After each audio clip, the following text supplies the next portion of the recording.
Are you tired of renting every month and trying to figure out if owning a home is right for you? Let me give you a couple different ideas on why you should look at buying. My name is Kevin Brierton, your no excuse lender and certified mortgage planning specialist, and I want to provide you with some valuable insights so you can make a smarter decision.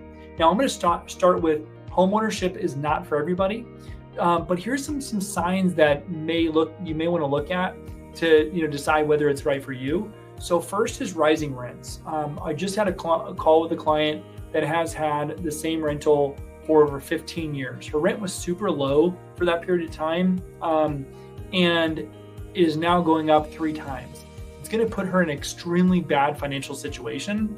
So rising rents is a real thing. Now, every year might be slightly different, but we have seen a large rise over the last 5 years for sure.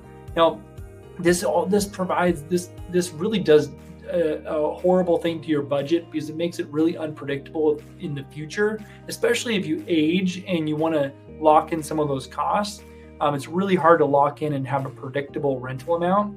So it's really important that you look at that.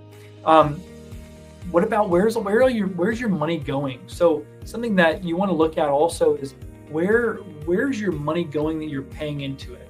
Because obviously paying rent, you don't have to deal with maybe home repairs and things like that, but the rent is going generally to either directly to the landlord's pocket or it's going to pay down a mortgage. It's just not your mortgage. But where is your money going that you're spending? What are you using it for? How is it being used and in building either your equity or your net worth over time?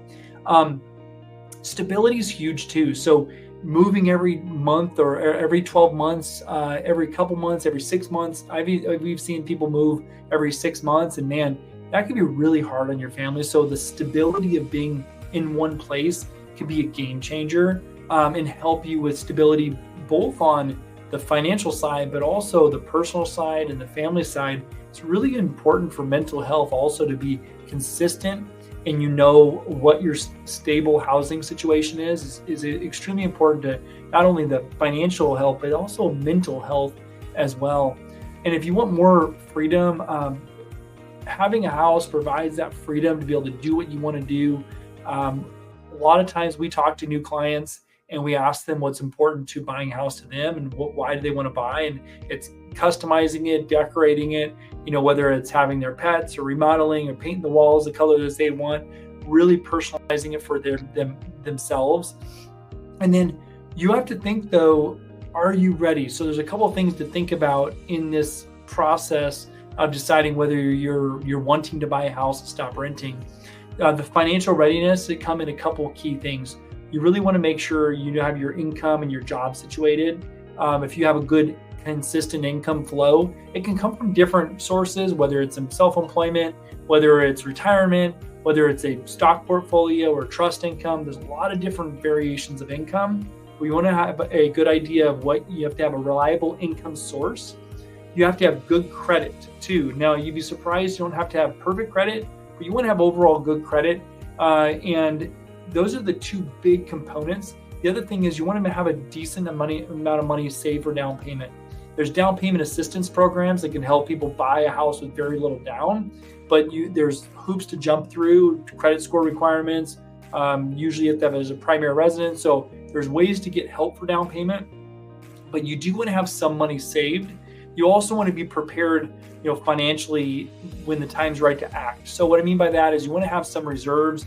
When you buy a house, you want to have a little bit of money in the bank. So things that break, we always assume 2% of the, or at least 1% is ideal. Now with home prices being higher, 1% of the home price in repairs. And this is annually. So 1% of the home price in annual cost repairs. It may come in year 1, it may come in year 3, but you want to figure about 1% of your home price will come in repair cost over the time you own the house. That's a really good number that we've seen over the years. You also want to be emotionally prepared for this.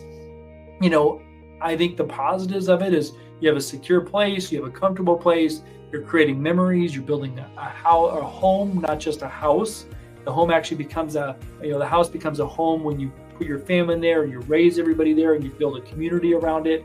But you want to be emotionally ready for, there's the good pieces that I just mentioned and the tough pieces of owning a house and having that extra stress of, what if something breaks that's on your shoulders. So you want to be prepared for this. And then kind of last thoughts on home ownership, pride of home ownership and building something like legacy wealth for your family is just absolutely unbelievably beneficial for your family long term, and adds that stability and roots in your community. So if you think it's ready, if you're ready to take the dive into whether it's right for you to buy, please go ahead and go to my website. On this one though, please like, subscribe, share this video with anybody that might find it helpful. My name is Kevin Brierton, your no excuse lender and certified mortgage planning specialist. You go to my website at kevinbrierton.com and click either apply, or you can schedule a call right on there. We can do a mortgage strategy call right on there, and we'd be happy to chat with you. Thanks so much for watching. We'll catch you on the next video. Have a great day.